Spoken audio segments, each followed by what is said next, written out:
Union. In the United States, we have the obvious concern of interested in selling it to either. Who materially benefits from the project?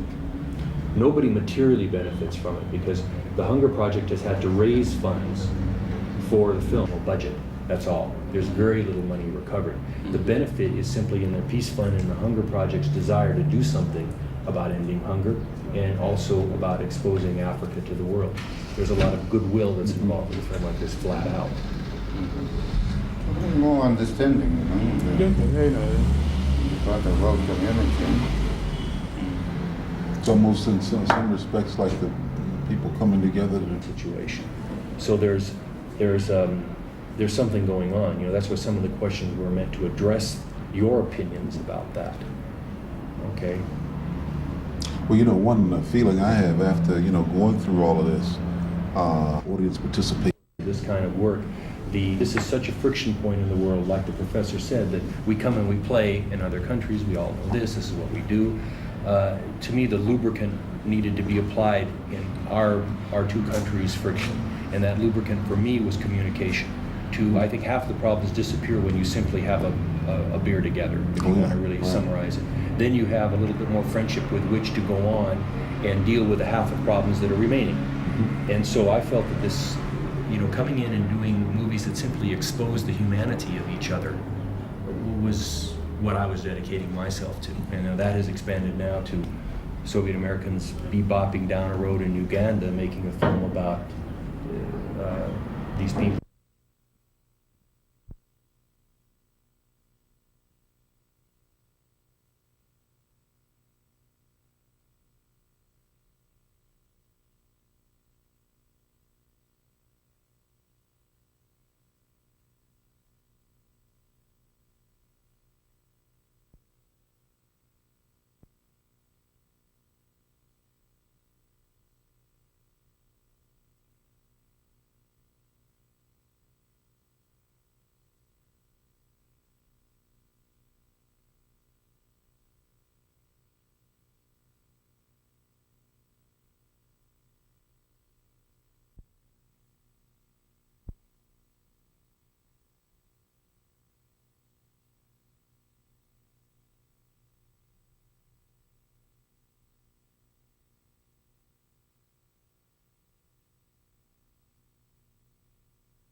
Matter? Yes. Look to her. Yeah. My first question. What is happening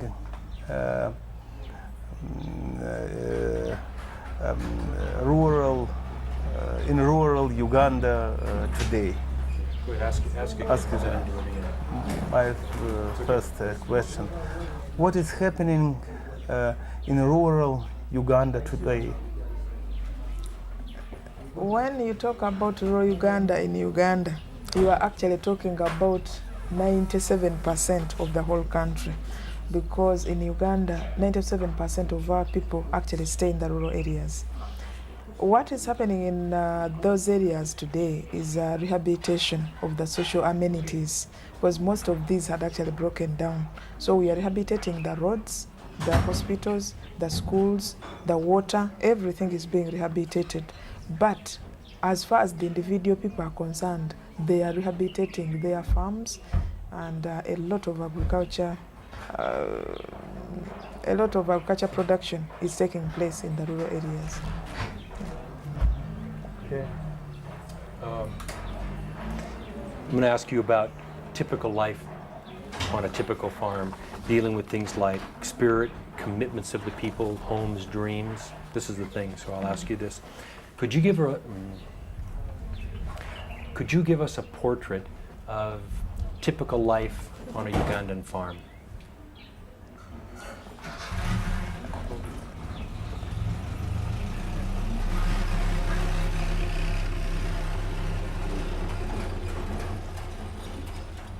As far as Ugandan farms are concerned, I mean, there are several types of farms.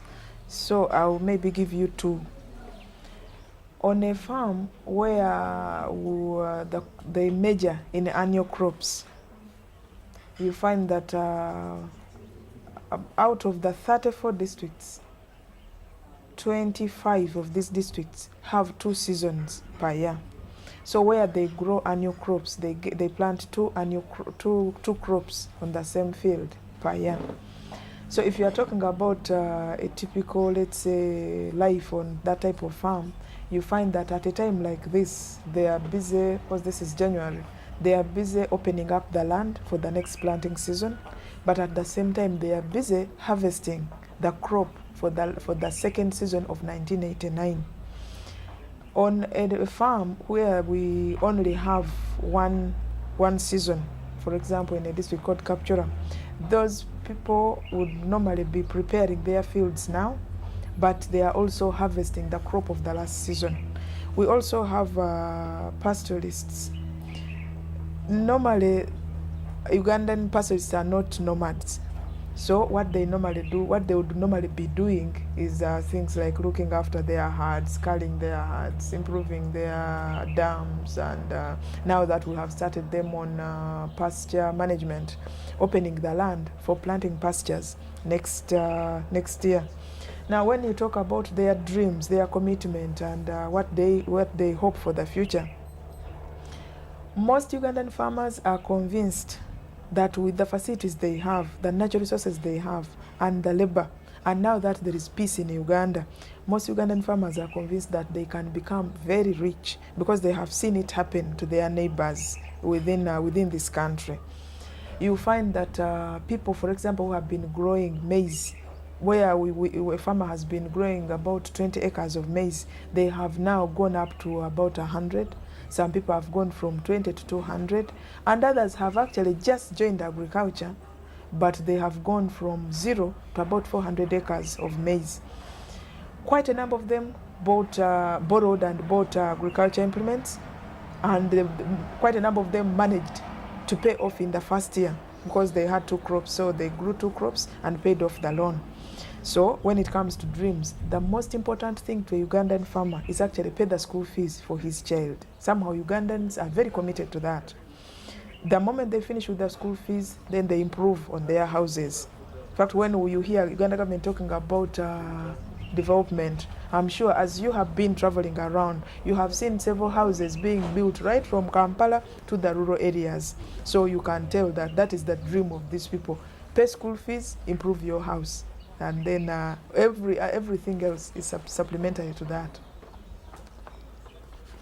Okay. Yes, question.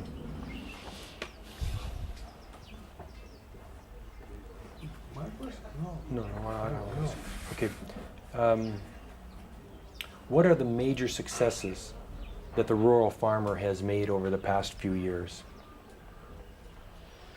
I think what I would say to that is that quite a number of rural farmers who have until recently been living as subsistence farmers have actually managed to transform themselves from subsistence farmers to commercial farmers, to such an extent that they have actually managed to produce a great surplus on these same small farms. So much so that storage of this surplus and marketing of the same is actually now a problem. But as we in government say, it's a good problem for us because we are now busy looking for markets for these. So what I can say about that is that they have transformed themselves from subsistence to commercial farmers. Yeah. Do you want to ask one? Do you have a... No, Wait till there? please. Okay. All right. I'll keep going.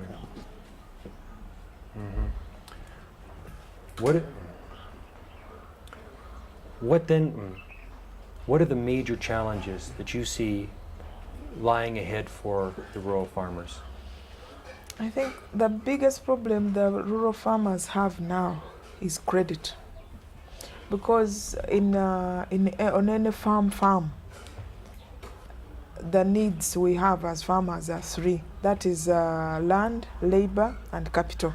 In Uganda, we have got plenty of good land. We have got the labor, the willing labor for that matter, but it's the capital which is a problem.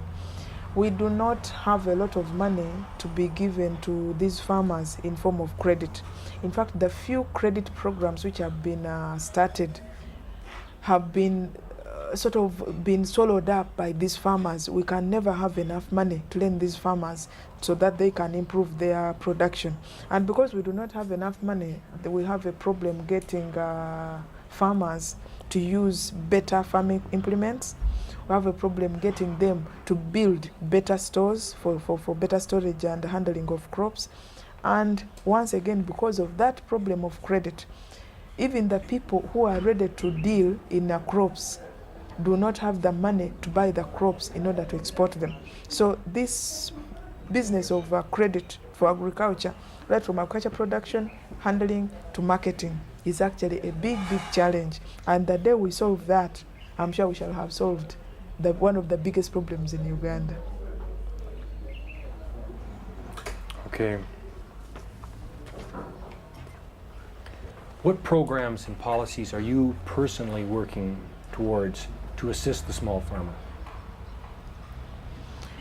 As far as means of agriculture and I as the means of agriculture are concerned, what we are doing in order to assist the small farmer is, for example, we realize that one of the biggest problems most farmers do have is lack of information, let's say concerning better seeds, better methods of farming, and so on and so forth. So what we have organized is a program whereby we send the experts to the rural areas. They organize the farm managers courses. So these small farmers are brought to these centers which are near their home so that they can commute every day. Then our extension workers teach them these better methods, whereby we tell them that even if you are not able, let's say, to get a huge tractor, you are not able to get these herbicides and whatnot, if you do A, B, C, D, we are sure you can get a much better harvest with whatever you have. Secondly, we have organized these agricultural competitions, which have actually done a great deal in, first of all, getting the experts to look after their farmers, because in the process of judging the farmers during this competition, we also judge the extension worker. Then at the same time, the people from headquarters have got to go and do the final judgment. So once again, headquarters is in touch with these rural farmers. Lastly, we have programs both on radio and on television, whereby we try to reach those farmers whom we can reach with these messages.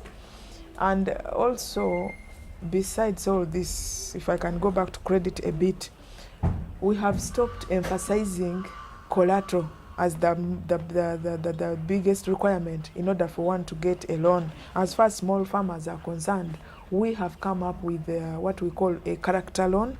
If you are a settled farmer, you are doing a good job, we can give you a loan even if you do not have collateral.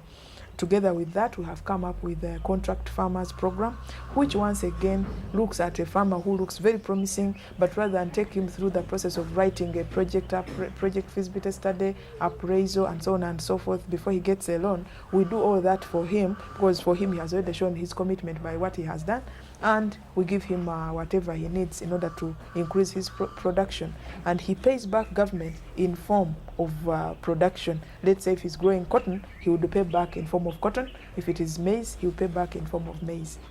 Yeah. Okay. That Uganda.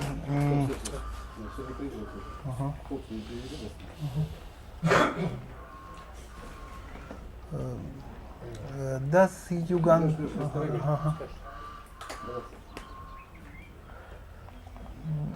Does Uganda grow food to feed itself? Enough food. Does Uganda grow enough food to feed itself? Yes, Uganda actually grows more than enough food to feed itself. This has been proved true. For example, this year, as we speak, we have got only one county called GA County in Kotido. That is the only area where they did not produce enough. But otherwise, everywhere else, we produced enough and a surplus. Yeah. Ask the question again, because it was a little unclear. Quit asking, but, yeah. Um, The handout. You got the handout. Mm-hmm. Does Uganda grow enough food to feed itself? Да. Готов. Мгм. Готов? Yes. Включаться? Yes. If it does, No. Yeah, I wanted the same This question. question again. Same thing, and look at her. enough food.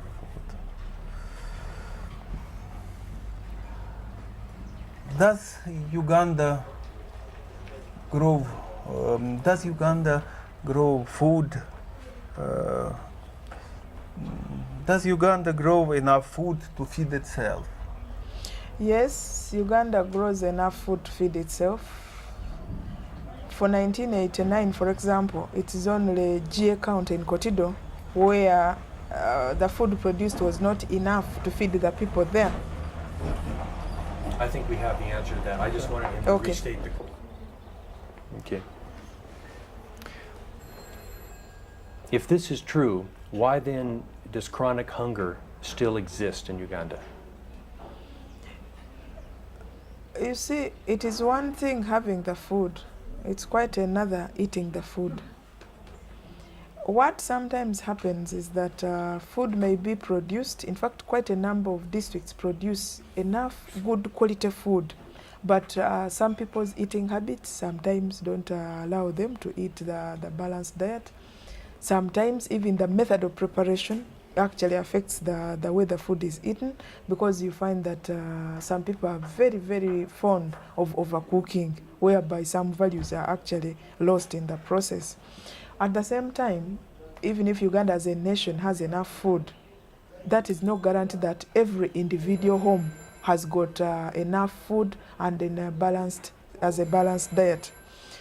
Thirdly, it also takes a bit more to actually eat this food because, for example, in some districts we do not have enough water, and in some districts the water may be there, but once again it is not clean water.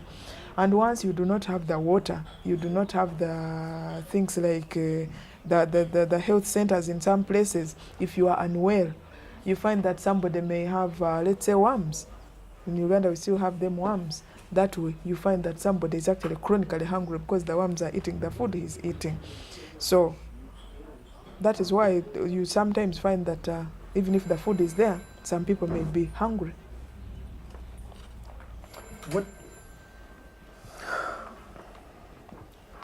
What do farmers need in order to end hunger?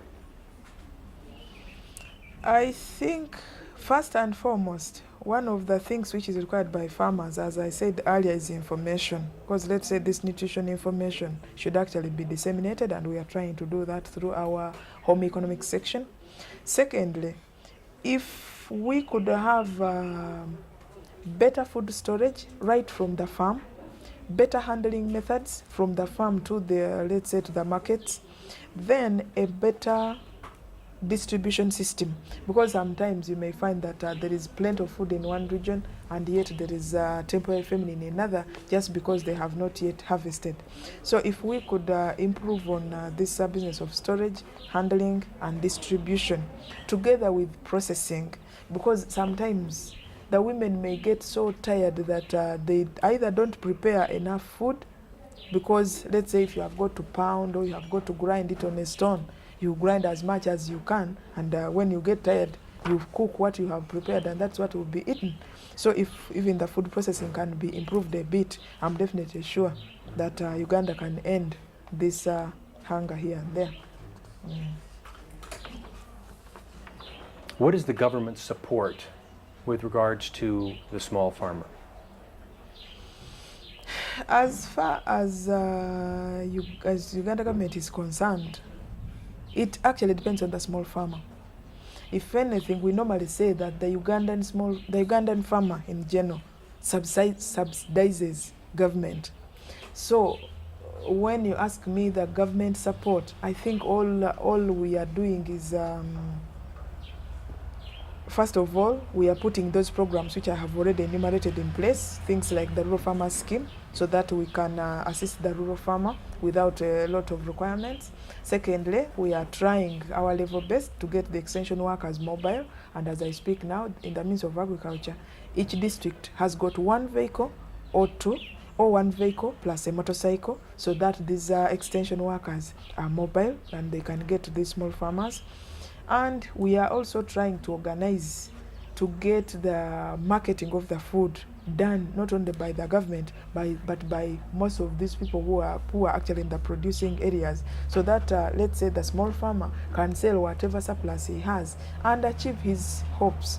For example, as I told you, paying school fees for his children and so on and so forth. Let me change teams.